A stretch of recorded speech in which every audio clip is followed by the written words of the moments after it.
નમસ્કાર બાળમિત્રો, કેમ છો? મજામાં ને? શ્રીમતી MS લખાણી કન્યા વિદ્યાલયની શિક્ષક હું ગોસ્વામી પૂજા આપનું હાર્દિક સ્વાગત કરું છું. આજે આપણે ધોરણ 7નો 9મો પાઠ પૃથ્વીની આંતરિક રચના અને ભૂમિ સ્વરૂપો એના વિશે આજે આપણે અભ્યાસ કરીશું. સૌરમંડળ જે છે એ સૌરમંડળના એક મહત્ત્વના ગ્રહ તરીકે આપણે આ પૃથ્વી જે છે એની ગણના થાય છે. પૃથ્વી છે એક ગ્રહ તરીકે છે એ ખૂબ જ મહત્ત્વની છે.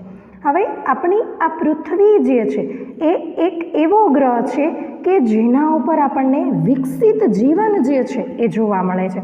બાકી અન્ય બુધ, મંગળ, ગુરુ, શનિ એક પણ ગ્રહ એવો નથી કે જ્યાં તમને આ પૃથ્વીની જેમ વિકસિત જીવન જે છે, સજીવ સૃષ્ટિ છે, જીવિત જીવસૃષ્ટિ છે એ જોવા મળતી હોય. આ પૃથ્વી એક જ ગ્રહ એવો છે કે જ્યાં તમને આ પૃથ્વી ઉપર સજીવ સૃષ્ટિ જે છે એનું વિકસિત જીવન જે છે એમ જોવા મળે છે. હવે અન્ય અવકાશી પિંડો જેમ છે એમાં ગુરુ ગ્રહ છે, પૃથ્વી છે, પછી ચંદ્ર છે, સૂર્ય છે, એ બધા અવકાશી પિંડો જેમ છે એમ આપણી આ પૃથ્વી જે છે એનો આકાર પણ કેવો છે? એનો આકાર પણ ગોળાકાર છે. પરંતુ સેજ જેવી ચપટી નારંગી તમે જુઓ તો નારંગી આકાર જેવી દેખાય છે, તમને સેજ જેવી ચપટી દેખાય છે. તો આપણને સતત એવો પ્રશ્ન થાય કે આ પૃથ્વી જે છે એની અંદરના ભાગમાં અને બહારના ભાગમાં શું થતું રહેતું હશે?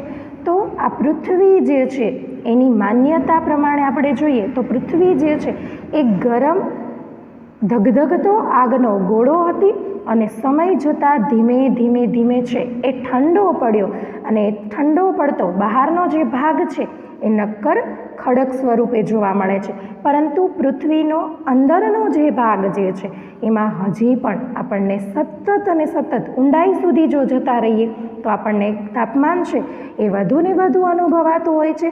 એટલે આ પૃથ્વીના અંદરના ભાગમાં અને બહારના ભાગમાં સતત ને સતત પરિવર્તન થતું રહે છે કે જેના કારણે આ પૃથ્વી ઉપર છે એ ફેરફારો થતા રહે છે. તો આ પૃથ્વી જે છે એનો આંતરિક ભાગ કે ભૂગર્ભ એ કેવો હોય છે કે જેને આપણે ઇન્ટિરિયર ઓફ ધ અર્થ તરીકે ઓળખીએ છીએ. હવે આપણે બધાએ ડુંગળી જોઈ છે ને ડુંગળી. તો ડુંગળી છે એ તમે એ ડુંગળીનું ફોતરા ઉખાડો એટલે એક ફોતરું ઉખડે, એની પછી અંદર બીજું સ્તર, બીજા સ્તર પછી ત્રીજું સ્તર, ત્રીજા સ્તર પછી ચોથું સ્તર, એમ એ ડુંગળી જે છે એમાં એક પછી એક સ્તર જે છે એ ગોઠવાયેલા છે. તો એવી જ રીતે આપણી જે આ પૃથ્વી છે એમાં સૌથી ઉપરનું સ્તર જે છે કે જેને આપણે ભૂકવચ તરીકે ઓળખીએ છીએ. ભૂકવચ તરીકે પણ ઓળખી શકીએ છીએ અથવા તો એને પોપડો જેને કહેવાય કે ભૂકવચનો જે પોપડો કહેવાય એ સૌથી પૃથ્વીનું ઉપરનું જે સ્તર જે છે એ સૌથી પાતળું સ્તર છે અને એ લગભગ આશરે ભૂમિખંડ ઉપર એ પૃથ્વીના જે ભૂમિખંડનો જે ભાગ છે એમાં આશરે 35 કિલોમીટર સુધી આ જે ભૂકવચ જે છે અથવા તો જેને આપણે પોપડાના નામે ઓળખીએ છીએ એ ત્યાં સુધી ફેલાયેલું છે. અને આ જે ભૂમિખંડની જે સપાટી જે છે, સપાટી એટલે ભૂકવચ અથવા તો પોપડાના નામે જે ઓળખીએ છીએ, એક સપાટી જે છે એમાં તમે જુઓ તો એના જે તત્વો જે છે, ખનિજો જે છે એમાં સિલિકા અને એલ્યુમિનિયમ જેવા ખનિજો જે છે એ ખનિજોને લઈને એ ખનિજોના મિશ્રણથી બનેલી છે કે જેના આધારે એને નવું નામ આપવામાં આવ્યું છે સિયાલ. સિયાલના સ્તર તરીકે અથવા તો સિયાલના પોપડા તરીકે એને ઓળખવામાં આવે છે. હવે સિયાલ નામ કેવી રીતે પડ્યું? તો સિયાલ એટલે પહેલો એનો સી લઈએ એટલે એ સિલિકા ધાતુ અને બીજો એલ જે છે સિયાલ, તો કે બીજો જે એલ જે છે એને એલ્યુમિનિયમ. તો આ સિલિકા અને એલ્યુમિનિયમ જે છે એનું જ્યારે મિશ્રણ થાય છે ત્યારે જે પડ તૈયાર થાય છે, પોપડો તૈયાર થાય છે, એને આપણે આ સિયાલના સ્તર તરીકે ઓળખીએ છીએ. આ ભૂકવચ ઉપર મહાસાગરનું કવચ જે છે એ પણ આવેલું છે. હવે આ મહાસાગરનું જે કવચ છે એ મુખ્યત્વે શેનું બનેલું છે? કયા ખનિજોનું? તો કે એ મુખ્યત્વે સિલિકા અને મેગ્નેશિયમનું બનેલું છે. તો એમાંથી પણ એને એક નવું નામ આપ્યું છે, સીમા એવું નામ આપ્યું. સીમા શું કામ? તો સી એટલે સિલિકા અને મા એટલે મેગ્નેશિયમ, કે જેના આધારે આ મહાસાગરનું જે કવચ છે એને પૃથ્વીના પોપડા ઉપર, ભૂકવચ ઉપર એને આપણે સીમાના સ્તર તરીકે ઓળખી શકીએ છીએ. હવે આ થયું પાતળું સ્તર, પોપડાની વાત કરી કે જે પૃથ્વીનો જે સૌથી પાતળું સ્તર જે છે કે જે ભૂમિખંડ ઉપર માત્ર ને માત્ર 35 કિલોમીટર સુધી ફેલાયેલું છે એની વાત કરી. હવે આ કવચ જે છે, આ પોપડો જે છે, ભૂકવચ જે છે એની એકદમ બરાબર નીચે જોઈએ તો મેન્ટલનું સ્તર આવેલું છે. એ મેન્ટલનું જે સ્તર જે છે એ આશરે લગભગ 2900 કિલોમીટર સુધીની ઊંડાઈ સુધી ફેલાયેલું હોય છે. અને જે પૃથ્વીનું જે આંતરિક સ્તર જે છે કહેવાય કે જેને આપણે પૃથ્વી, તમે બધા ત્રિજ્યા ભણો છો, વર્તુળની ત્રિજ્યા જેમ ભણો છો તો એમ પૃથ્વીનો જે સૌથી આંતરિક ભાગ છે, ઊંડાઈનો જે ભાગ જે છે, જેની ત્રિજ્યા જે છે, આંતરિક ભૂગર્ભ જેને કહેવાય છે, એ આંતરિક ભૂગર્ભની જે ત્રિજ્યા જે છે એ લગભગ 3500 કિલોમીટર જેટલી હોય છે. અને એ પડ જે છે, એ આંતરિક ભૂગર્ભનું જે પડ જે છે, એ આંતરિક ભૂગર્ભનું પડ જે છે એ નિકલ નામની ખનિજ અને ફેરસ નામની ખનિજમાંથી છે એ બનેલું હોય છે, કે જેના આધારે એને એવું નામ આપવામાં આવ્યું છે નિકલ એટલે નીફે અને ફેરસ એટલે ફેરસ જે છે લોખંડનું જે પડ બનેલું જે છે એના આધારે એને નામ આપ્યું છે નીફે. તો આ જે કવચનું જે આંતરિક ભાગ જે છે, પૃથ્વીનો જે આંતરિક ભાગ જે છે એ પડ જે છે એ 3500 કિલોમીટર સુધી ફેલાયેલું છે અને એને નીફે એવું નામ આપવામાં આવ્યું છે.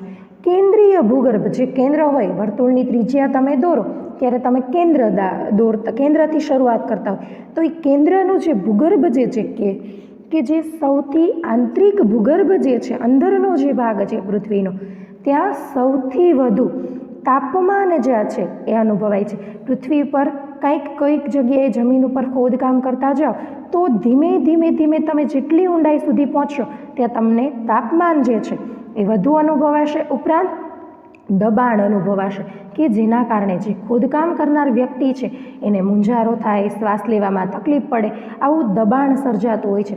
અને જેમ જેમ ઊંડાઈ સુધી તમે જતા જશો એમ પદાર્થની જે ઘનતા છે, પદાર્થની જે જાડાઈ જે છે એ સૌથી વધુ જોવા મળે છે.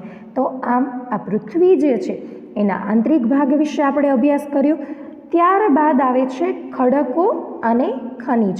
તો આ ખડકો અને ખનિજો જે છે એ ખડક છે એને પોતાના પ્રકાર જે છે એ ખડકના પ્રકાર પાડવામાં આવ્યા છે, પરંતુ એના ગુણને આધારે એના પ્રકાર પાડવામાં આવ્યા છે. એ ખડકનું કદ કેવડું છે અને એ નિર્માણ કેવી રીતે બન્યો છે, એ કેવી રીતે એ ખડક જે છે એ નિર્માણ પામ્યો છે, એના દ્રષ્ટિએ, એ પ્રક્રિયા જે છે એની દ્રષ્ટિએ આ ખડક જે છે એના મુખ્યત્વે 3 પ્રકાર પાડવામાં આવ્યા છે. એમાં મુખ્યત્વે 3 પ્રકારમાં અગ્નિકૃત ખડક, જળકૃત ખડક અને રૂપાંતરિત ખડક જે છે એના વિશેનો આપણે અભ્યાસ કરીશું. કે આ નિર્માણ પ્રક્રિયા જે છે એના આધારે શું થાય છે, એ નિર્માણ પ્રક્રિયાને આધારે આપણે નક્કી કરી શકીએ છીએ કે આપણે આ ખડક જે છે એ કેવા પ્રકારના હશે. કારણ કે દરેક વ્યક્તિ જે છે એના ગુણ કેવા હોવાના, અલગ અલગ હોવાના. દરેક વ્યક્તિ પોતાના વર્તન પ્રમાણે એ વર્તન કરશે. દરેક વ્યક્તિ જે છે એ પોતાના વર્તન પ્રમાણે છે એ વહીવટ કરતી હોય છે, કરે છે ને. દરેકનું વર્તન અલગ અલગ હોય છે, સ્વભાવ છે એ દરેકનો અલગ અલગ હોય છે.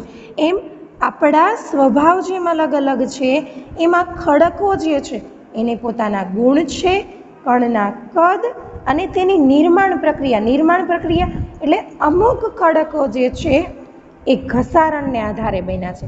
કે સમુદ્ર જે છે એની નજીક છે એ સતત ઘસારણ થાય, પાણી જે છે એનું સતત ઘસારણ થાય, એના કારણે છે આ ઘસારણની પ્રક્રિયા જે થાય છે એ પ્રક્રિયાને આધારે આ દ્રષ્ટિએ આ ખડકો જે છે એના મુખ્ય 3 ભાગ પાડેલા છે.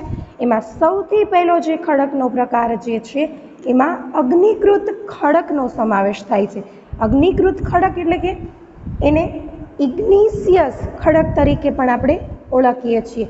હવે ગરમ મેગ્મા જે છે એ ઠંડો થઈ નક્કર થઈ જાય છે. ગરમ મેગ્મા એને કહેવાય કે જે લાવા રસ છે, જ્વાળામુખી જે છે એ જ્વાળામુખી ફાટ્યા પછી પ્રસ્ફોટન જેને કહેવાય, એ ફાટ્યા પછી જ્યારે આ ગરમ મેગ્મા જે બહાર આવે છે, અમુક સમય જતાં એ મેગ્મા શું થઈ જાય છે? એ મેગ્મા જે છે એ ઠરી જાય છે.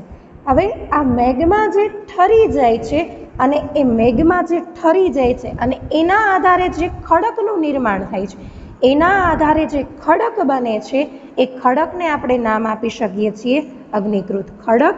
હવે આ અગ્નિકૃત ખડક જે છે એના વળી પાછા 2 પ્રકાર પાડ્યા છે.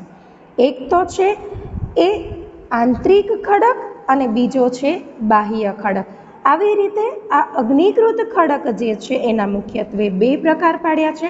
પહેલો પ્રકાર જે છે આંતરિક ખડક, કે જે જ્વાળામુખીનો જે ગરમ લાવા જે છે એ પૃથ્વીની પેટાળમાં અંદરને અંદર જ્યારે ઠરી જાય છે ત્યારે એને આંતરિક ખડક તરીકે ઓળખવામાં આવે છે. અને જ્યારે એ જ્વાળામુખીનો ગરમ લાવારસ જે છે એ પૃથ્વીના પેટાળની બહાર આવી જાય છે ત્યારે આપણે એને બાહ્ય ખડક તરીકે ઓળખીએ છીએ. શું તમે જ્વાળામુખીમાંથી નીકળનાર આ લાવાની કલ્પના કરી શકો છો? જો આ જ્વાળામુખી જે છે એ એટલો બધો ગરમ હોય છે કે જ્યાં એ જ્વાળામુખી જ્યારે ત્યાં પ્રસ્ફોટન થાય છે ને ત્યારે એકદમ ધડાકા સાથે ગરમ લાવારસ જે હોય ને એ લાવારસ જે છે એ બહાર નીકળી જતું જોવા મળે છે. અને એ લાવારસ જ્યારે બહાર નીકળતું હોય છે ત્યારે એકદમ ધડાકા સાથે આપણને અવાજ સંભળાય છે. એ અવાજ સંભળાય છે એના આધારે શું થાય છે કે જે અવાજ થાય છે એના આધારે એ જ્વાળામુખી જે છે એ આજુબાજુના વિસ્તારો જે છે ત્યાં ફેલાઈ જાય છે. એટલે જ્વાળામુખી જે રહેલો છે એમાંથી અચાનક એ લાવારસ છે બહાર નીકળશે એટલે એ ધડાકા સાથે બહાર નીકળે છે.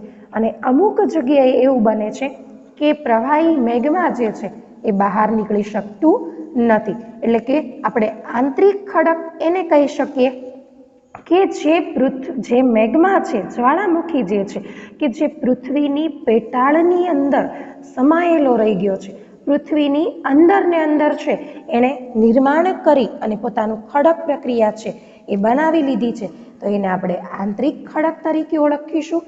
અને જ્યારે આ પ્રવાહી લાવા જે છે કે જે જ્વાળામુખીમાંથી છૂટો પડેલો જે લાવા છે એ પૃથ્વી સપાટીની બહાર આવે છે અને ઝડપથી ઠંડા પડી અને નક્કર બની જાય છે. કેવા બની જાય છે? નક્કર બની જાય છે. તો આવા જે ભૂકવચો બને છે, ભૂકવચ એટલે જેને આપણે સપાટી તરીકે ઓળખીએ છીએ, આવા ભૂકવચને આપણે શું કહી શકીએ છીએ? આવા ભૂકવચો જે છે એને આપણે બાહ્ય અગ્નિકૃત ખડક તરીકે ઓળખી શકીએ છીએ. ટૂંકમાં અગ્નિકૃત ખડક જે છે એના મુખ્યત્વે 2 પ્રકાર છે. એક છે આંતરિક અગ્નિકૃત ખડક અને બીજો છે બાહ્ય અગ્નિકૃત ખડક. તો આવી રીતે આ ખડકો જે છે એના મુખ્યત્વે 3 પ્રકાર છે. એમાં સૌથી પહેલો જે હતો અગ્નિકૃત ખડક, એના વિશેની આપણે વાત અહીંયા કરી. હવે આ જે ખડક જે છે, અગ્નિકૃત ખડક જે છે એની ગોઠવણ જે છે ને ખૂબ જ દાણાદાર હોય છે. કેવી હોય છે? દાણાદાર. દાણાદાર એટલે તમે મીઠાઈ છે એ મીઠાઈમાં મૈસૂબ છે એ જોયું છે? મૈસૂબ તો એ મૈસૂબ બોલતા નહીં કોઈ, એ મૈસૂબનું જે બટકું જે છે એ દાણાદાર હોય. માવો જે છે એ મમ્મી છે એ તમે જુઓ તો દૂધમાંથી જે માવો બનાવે ને એ દાણાદાર હોય છે. તો આ અગ્નિકૃત ખડક જે છે એની રચના જે છે, ગોઠવણ જે છે એ ખૂબ જ નાની અને દાણાદાર હોય છે. દાણા એટલે ઝીણા ઝીણા. દૂધ છે, તમે એ દૂધમાંથી માવો બનાવવો હોય તો એને સૌથી પહેલાં ઉકાળવું પડે. એને એ ખૂબ જ ઉકળી જાય પછી એમાંથી સરસ મજાનો દાણાદાર માવો તૈયાર થાય છે.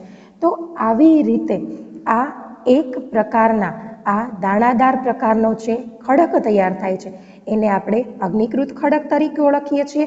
એના ઉદાહરણ લઈએ તો બેસાલ્ટ ખડક જે છે કે જેમાં પ્રવાહી મેઘમાં જે છે એ ક્યારેક ભૂકવચની અંદર ઊંડાઈ સુધી છે એ સમાયેલા રહેતા હોય છે, અંદર ને અંદર સમાયેલા રહેતા હોય છે. એ બહાર નીકળવા ઘણા પ્રયત્નો કરે છે, પરંતુ તેમ છતાં એ નીકળી શકતા નથી. તો એને આપણે આંતરિક અગ્નિકૃત ખડક તરીકે ઓળખીએ છીએ. અને ધીમે ધીમે ધીમે આ લાવા ઠરતો હોવાને કારણે, એટલે સમય જતાં એક જ સાથે આ લાવારસ ઠરી જાય છે એવું નથી, એ સમય જતાં ધીમે ધીમે છે એ ઠરતો જોવા મળે છે, કે જેના કારણે આ જે કદ જે છે, આ ખડક જે છે એનું જે સ્વરૂપ તૈયાર થાય છે એ કેવું થાય છે? એ દાણાનું સ્વરૂપે તૈયાર થાય છે. દાણા દાણા સ્વરૂપે, જાળી જેમાં પડતી હોય ને દાણા, એ દાણા સ્વરૂપે તૈયાર થાય છે, કે જેને આપણે દાણાદાર અથવા તો અગ્નિકૃત ખડક તરીકે ઓળખીએ છીએ. ગ્રેનાઇટ ખડક છે. ગ્રેનાઇટ એટલે આપણે પેન્સિલ જે છે ને, પેન્સિલ એ ગ્રેનાઇટની બનેલી હોય છે. તો એવી જે ગ્રેનાઇટ જે છે, આવું જે ખડક જે છે એ ગ્રેનાઇટનો ખડક, ઘંટી હોય ને, ઘંટી, અનાજ દળવાની ઘંટી છે, તમે બધાએ ઘંટલો પણ જોયો હશે. તો આ જે પથ્થરો જે છે એ અગ્નિકૃત ખડકોના બનેલા છે. અનાજ, દાણા કે મસાલાના પીસવા માટે જે પથ્થરનો ઉપયોગ થાય છે એ પથ્થર જે છે એ અગ્નિકૃત ખડકમાંથી બનેલો છે. કારણ કે તમે જુઓ તો એ દાણાદાર હોય છે, જાળીદાર હોય છે. મેં કીધું ને કે દૂધમાંથી માવો તૈયાર કરવો હોય તો એને ખૂબ હલાવો તો પછી એમાંથી કણ કણ છે, એક એક કણ છે એ છૂટા પડી જશે. એવી જ રીતે આ અગ્નિકૃત ખડક જે છે, એ અગ્નિકૃત ખડક જે છે, એ અગ્નિકૃત ખડક જે છે એ પ્રવાહી મેઘમાં જે છે એ ધીમે ધીમે ધીમે ધીમે સમય જતાં ઠરે છે.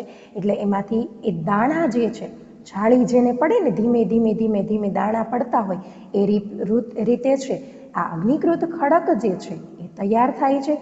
હવે આ અગ્નિકૃત ખડક જે છે એના મુખ્ય આપણે બે પ્રકાર જોયા. એક આંતરિક અગ્નિકૃત ખડક છે અને બીજો છે બાહ્ય અગ્નિકૃત ખડક. બીજો પ્રકાર જે છે એનો છે જળકૃત ખડક છે. બીજો પ્રકાર છે એને નામ આપવામાં આવેલું છે જળકૃત ખડક. હવે આ જળકૃત ખડક જે છે એને એક તો બીજા નામ તરીકે પ્રસ્તર ખડક તરીકે ઓળખી શકીએ છીએ. કયા નામ તરીકે આપણે ઓળખી શકીએ છીએ? પ્રસ્તર ખડક તરીકે ઓળખાય છે. હવે આ ખડકો જે છે એ ઘસાઈ જાય છે. શું થઈ જાય છે? ઘસાઈ જાય છે. આ ઘસારણ થાય એના કારણે શું થાય છે કે ખડકો એકબીજા સાથે ઘસાય, અથડાય કે ટકરાઈને નાના નાના ટુકડાઓ થઈ જતા હોય છે. શું થઈ જતું હોય છે? નાના નાના ટુકડાઓ બની જતા હોય છે. દાખલા તરીકે જોરથી બે પથ્થરો એક સાથે તમે અથડાવો તો શું થઈ જશે? તો એ પથ્થર જે છે એના ટુકડા થઈ જતા હોય છે. એવી જ રીતે સમુદ્રનું પાણી છે એ પથ્થર સાથે, પહાડી એરિયા હોય એ પથ્થર સાથે છે એ અથડાતું હોય તો એ ઘસાઈને ધીમે ધીમે છે એ ખડકો જે છે એનું ધોવાણ થતું છે. જાંજમેર અમે થોડાક દિવસ પહેલાં હજી રવિવારે ગયા હતા તો ત્યાં એ ખડકો છે પાણી જે છે એ ખડકો સાથે ઘસાઈને કોતરો બનાવી દીધી છે. કારણ કે સતત પાણીનું ઘસારણ થાય. હવે સમુદ્રના મોજા છે એ કેટલા વેગીલા હોય, એટલે સતત એને અથડાય છે પાણી, એની સાથે ટકરાય છે, એટલે એ ખડકો જે છે એ સતત ને સતત ઘસાઈ રહ્યા છે અને નાના નાના ટુકડાઓમાં ફેરવાઈ રહ્યા છે.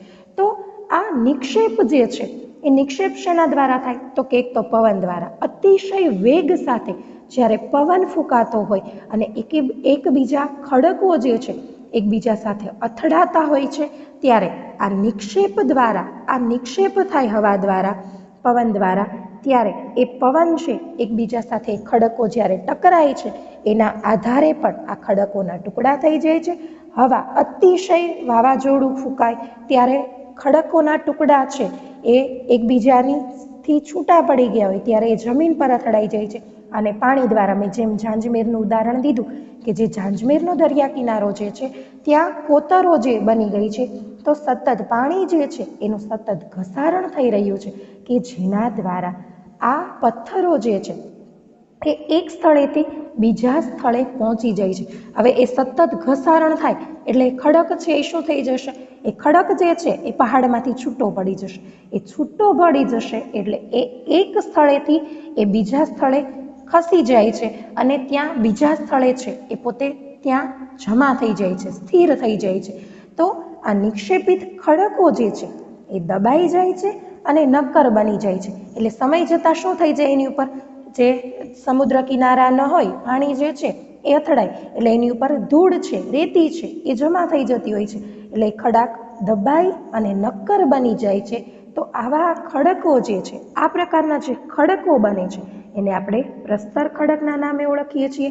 દાખલા તરીકે રેતીયો પથ્થર, તમે એ પથ્થરને ઘસો ને તો એ પથ્થર છે એ ઘસવાથી એમાંથી રેતી છે એ ખરતી હોય. તો એવો જે રેતાળ પથ્થર છે અથવા તો જેને રેતીયો પથ્થર કહીએ કે જે કણોથી બને, રેતી છે સમુદ્ર કિનારે એક સાથે ઢસડાઈને આવતી હોય અને એ પોતે એમાં એ નક્કર સ્વરૂપ ધારણ કરે તો એ રેતાળ પથ્થર બની જાય છે, કે જેને આપણે આ પ્રસ્તર ખડક તરીકે ઓળખી શકીએ છીએ.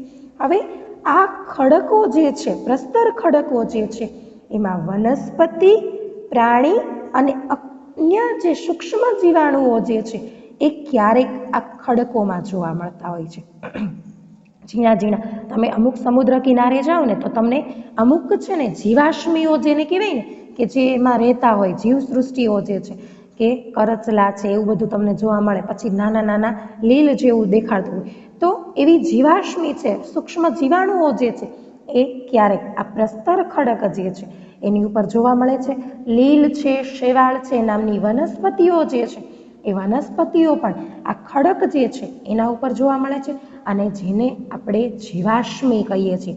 જીવમાંથી બનેલી અશ્મિ કે જેને આપણે જીવાશ્મીના નામે ઓળખીએ છીએ. તો આ થઈ જળકૃત ખડકની વાત, કે જેને બીજા નામે આપણે પ્રસ્તર ખડક તરીકે ઓળખીએ છીએ. ત્રીજો જે પ્રકાર જે છે એને આપણે રૂપાંતરિત ખડક કહીએ છીએ. રૂપાંતરિત ખડક એટલે અગ્નિકૃત ખડક અને જળકૃત ખડકો જે છે એ ઊંચા તાપમાને અતિશય દબાણના કારણે રૂપાંતરિત ખડકોમાં ફેરવાઈ જાય છે. જો હવે અગ્નિકૃત ખડકને લઈએ અને જળકૃત ખડકને લઈએ તો એ જળકૃત ખડક અને અગ્નિકૃત ખડકો જે છે એ ઊંચા તાપમાને એટલે અતિશય તાપમાન જે છે એ જ્યારે વધારો થઈ જાય, તાપમાન જે છે, સૂર્યપ્રકાશ એકદમ અતિશય વધી જાય અને એ ખડકો જે રહેલા છે, પ્રસ્તર ખડકો જે છે, રેતાળ ખડકો જે છે, એકબીજા ઉપર એક જ્યારે સ્થાપિત થઈ જાય, અથવા તો જે અગ્નિકૃત ખડકો જે છે કે જે લાવારસ જે છે એની વચ્ચે જ્યારે દબાણ સર્જાય છે ત્યારે આ આંતરિક દબાણ અથવા તો તાપમાન અને અતિશય દબાણને કારણે જે પથ્થરનું નિર્માણ થાય છે, જે ખડકનું નિર્માણ થાય છે એને આપણે રૂપાંતરિત ખડક તરીકે ઓળખાઈએ છીએ. અને આ રૂપાંતરિત ખડક જે છે એમાં ચીકણી માટી આપણે બધાએ જોઈ છે કે જે ચીકણી માટી તરીકે તમે ગારો ચોમાસાની ઋતુ આવે એટલે શું થશે, એ ચોમાસાની ઋતુ આવે એટલે તમે તરત જ છે એ લપસી પડશો. એ લપસી પડાય એવી જે જમીન છે એ ચીકણી માટી છે. બીજું સ્લેટ, પાટી તમે બધાએ જોઈ છે, એ પાટીમાં જે પથ્થરનો ઉપયોગ થાય છે એ રૂપાંતરિત ખડકનો નમૂનો છે. અને બીજું જે છે કે ચૂનાનો પથ્થર, ચૂનો જે છે એ ચૂનો છે એ સમય જતાં એક ખડક સ્વરૂપ ધારણ કરી લે છે. એ જ્યારે કડક બની જાય છે, એ ચૂનો પલાળી અને પછી તમે એને એ રાખી મૂકો તો સમય જતાં એ પાણી છે એ ચૂસાઈ જશે અને ખડક જે છે એ સ્વરૂપનો બની જશે. અને ઉપરાંત આરસ પહાણ જે છે, આ આરસ પહાણ પણ આ રૂપાંતરિત ખડકો જે છે એના શ્રેષ્ઠ ઉદાહરણ તરીકે આપણે લઈ શકીએ છીએ. હવે આપણને એવોય પ્રશ્ન થાય કે આ જીવાશ્મી એટલે શું? તો આ જીવાશ્મી કોને કહેવાય? તો કે ખડકોના સ્તરો જે છે એમાં દબાયેલા હવે ખડક છે એક પછી એક છે એનું નિર્માણ થતું જાય છે. તો એની અંદર મૃત વનસ્પતિ એટલે જે વનસ્પતિ હતી એ દટાઈ ગઈ, એ વનસ્પતિ અને જંતુઓ જે છે, જીવાશ્મીઓ જે છે, જંતુઓ જે અંદર પથ્થરની અંદર મૃત પામ્યા છે, એ મૃત જંતુઓના જે અવશેષો જે છે એને આપણે જીવાશ્મી કહીએ છીએ. તો અહીંયા આપણે આ ખડકો જે છે એના મુખ્યત્વે 3 પ્રકાર વિશે વાત કરી. પહેલો ખડકનો પ્રકાર જે છે એને આપણે અગ્નિકૃત ખડક તરીકે ઓળખીએ છીએ કે જેના મુખ્યત્વે 2 પ્રકાર પડે છે, આંતરિક અગ્નિકૃત ખડક અને બાહ્ય અગ્નિકૃત ખડક. બીજો પ્રકાર આપણે જોયો જળકૃત ખડક કે જેને આપણે પ્રસ્તર ખડક તરીકે ઓળખીએ છીએ. અને ત્રીજો પ્રકાર આપણે જોયો રૂપાંતરિત ખડક કે જે આપણે જે અગ્નિકૃત ખડક અને જળકૃત ખડકો જે છે કે જ્યારે ઊંચા તાપમાને અને દબાણના કારણે એ એક ખડકમાં ફેરવાઈ જાય છે, ખડક ટુકડો બની જાય છે કે જ્યારે એને આપણે રૂપાંતરિત ખડક કહીએ છીએ. હવે આ ખડક જે છે એ ખડક જે છે એનું ખડક ચક્ર બને છે. જો સૌથી પહેલા છે એ મેગ્મા બને છે. એ મેગ્મા જે છે એ ધીમે ધીમે ધીમે ધીમે ઠરતો જાય. એના પછી શું બને છે? અગ્નિકૃત ખડક બને છે. અગ્નિકૃત ખડક બન્યા પછી શું બને છે? પ્રસ્તર ખડક બને છે. અને પ્રસ્તર ખડકમાંથી છેલ્લે આ રૂપાંતરિત ખડક બને છે. એટલે આ ખડક જે છે એનું આખું ચક્ર રચાય છે. શું રચાય છે? ચક્ર. એટલે એક પ્રકારના ખડક જે છે એ ખડક ચક્રીય છે.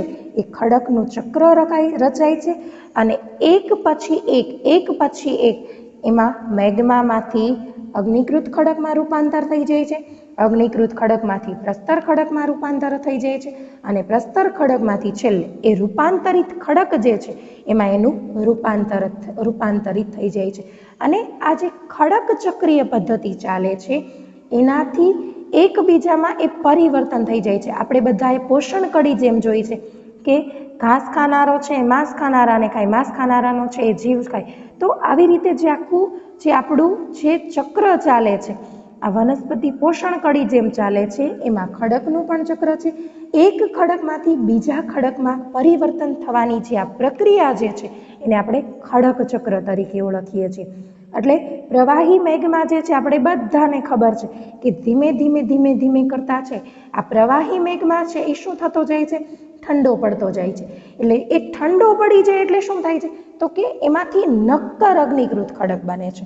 નક્કર અગ્નિકૃત ખડક બને એટલે શું થાય છે કે આ અગ્નિકૃત ખડકો જે છે એ નાના નાના ટુકડા સ્વરૂપે એક સ્થળેથી ક્યાં જાય છે? એક સ્થળેથી બીજા સ્થળે ખસી જાય છે. એટલે ખસતા જાય છે એમાંથી ફરી પાછું બીજું રૂપાંતર થાય. એટલે એમાંથી વળી પાછા કયા રૂપાંતરિત ખડક તરીકે? એ વળી પાછા જળકૃત ખડકો બને છે. કારણ કે જે અગ્નિકૃત ખડકો જે છે એ નાના નાના ટુકડામાં એક સ્થળે ફેરવાઈ જાય અને એક સ્થળેથી બીજા સ્થળે ખસી ગયા કે જેના કારણે એ સ્થળાંતરિત થયા, એના કારણે એ પ્રસ્તર ખડક જે છે એનું નિર્માણ કરે છે અને ફરી પાછું તાપમાન અને દબાણ અતિશય પ્રમાણમાં જ્યાં અનુભવાતું હોય ત્યાં અગ્નિકૃત ખડક અને પ્રસ્તર ખડક જે છે એ પ્રસ્તર ખડક વચ્ચે અને અગ્નિકૃત ખડકો વચ્ચે છે એ નિર્માણ થાય છે. નિર્માણની પ્રક્રિયા શક્ય બને છે અને જેના કારણે આ એક નવો જ એક ખડક જે છે કે જેને આપણે રૂપાંતરિત ખડક તરીકે આપણે ઓળખી શકીએ છીએ. અને જ્યારે આ અતિશય તાપમાન અને દબાણ જે છે એ અતિશય વધી જાય તો ફરી પાછો આ રૂપાંતરિત ખડક જે છે એ ફરી પાછો પીગળી જઈ અને પ્રવાહી મેઘમા બની જાય છે. એટલે આ ખડક ચક્ર જે છે એ સતત ચાલતું રહે છે. સૌથી પહેલા પ્રવાહી મેઘમામાંથી અગ્નિકૃત ખડક બને છે, અગ્નિકૃત ખડકમાંથી જળકૃત ખડક બને છે કે જેને આપણે પ્રસ્તર ખડક તરીકે પણ ઓળખી શકીએ છીએ. પ્રસ્તર ખડક અને અગ્નિકૃત ખડક વચ્ચે દબાણ સર્જાય છે ત્યારે એ રૂપાંતરિત ખડકમાં ફેરવાઈ જાય છે અને ફરી પાછો આ રૂપાંતરિત ખડક જે છે એમાં પણ અતિશય તાપમાન અને દબાણ જ્યારે અનુભવાય છે તો એ ખડક જે છે એ ફરી પાછું મેઘમાનું સ્વરૂપ ધારણ કરે છે. તો આવી રીતે આ ખડક ચક્ર જે છે એ સતત ચાલતું રહે છે અને ફરી પાછો આ પ્રવાહી મેઘમા જે છે ફરી પાછો ઠંડો પડી અને આ નક્કર અગ્નિકૃત ખડક જે છે એમાં ફેરવાઈ જાય છે. તો આ થયું ખડકોના પ્રકાર અને ખડકોનું જે ચક્ર છે, ચક્રીય પદ્ધતિ છે, ખડક ચક્ર જે ચાલે છે એના વિશે વાત થઈ. તો આ ખડકો જે છે એ આપણને ખૂબ જ ઉપયોગી છે. તો કેવી રીતે ઉપયોગી છે? તો સૌથી પહેલો ઉપયોગ જોઈએ તો આ ખડકો જે છે એનો સૌથી પહેલા તો એક તો સડક બનાવવા માટે આપણે ઉપયોગ કરીએ છીએ કે સડક બનાવવી હોય, પાકી સડક, પાકો રસ્તો બનાવવો હોય તો ત્યારે આ પથ્થરો જે છે એને કાપી અને એક પાકી સડક છે, પાકો રસ્તો છે એ તૈયાર કરવામાં આવતો હોય છે. બીજું, મકાન બનાવવા માટે ગમે ત્યાં ગમે વ્યક્તિ છે એને મકાન બનાવવું હોય તો એ આ પથ્થર જે છે, ખડક જે છે, એનો ઉપયોગ કરી અને વ્યવસ્થિત રીતે પોતે છે એ મકાન બનાવે છે. મોટી મોટી ઇમારતો બનાવવા માટે પણ આ ખડકો જે છે એ ખૂબ જ ઉપયોગી છે, કારણ કે આપણે એને જે કોલમ ઊભા કરવા છે એમાં આપણે આ ખડકો જે છે, કારણ કે એને કંઈક એ ઇમારતને કંઈક તો આધાર આપવો પડશે, તો એ આધાર આપવા માટે, આ ઇમારતો બનાવવા માટે, સડક બનાવવા માટે અને મકાન બનાવવા માટે આ ખડકો જે છે એ ખૂબ જ ઉપયોગી છે. હવે આ ખડકો જે છે એમાંથી વિવિધ ખનિજો બને છે. રસ્તોય બને, મકાને બને, ઇમારત તો બને, પણ સાથે સાથે એમાંથી ખનિજ પણ બને છે.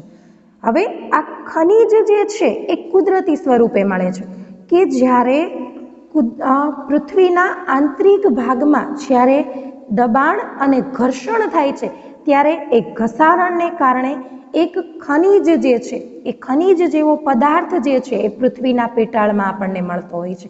તો કે જે પદાર્થમાં નિશ્ચિત ભૌતિક ગુણધર્મ અને નિશ્ચિત રાસાયણિક મિશ્રણ હોય છે.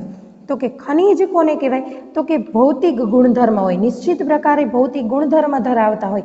પેટ્રોલ હોય તો આપણને બધાને ખબર છે કે પેટ્રોલ છે એ કેસરી કલરનું હોય, ડીઝલ છે એ આછા ગ્રીન કલરનું હોય છે, તો એનો ભૌતિક ગુણધર્મ થયો.